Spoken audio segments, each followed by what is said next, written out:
തലമ തന്നെ കുടിച്ച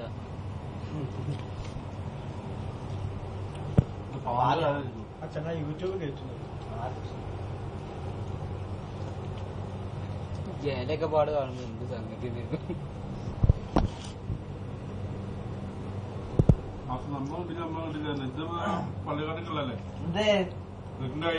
എന്നോട് ഇങ്ങനെ പറഞ്ഞ കാര്യ ഞാൻ വന്നിട്ടില്ല ഇപ്പാണോ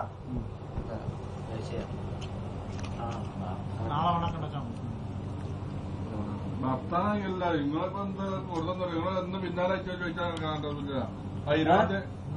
ഒച്ച കഴിക്കും ഇല്ല ഇത് എന്താ പറഞ്ഞാ ഇതൊരു ലാഭമുള്ള പരിപാടിയുള്ള വരാത് ബസ്സിന്റെ കാര്യം കിട്ടാൻ കണ്ടുകൂട്ടി എവിടെ എവിടെ എത്തേണ്ടല്ല ബസ്സിന്റെ കാര്യമല്ലോ റൂമിലായി പിന്നാലെ നിർത്തിക്കളാം മതി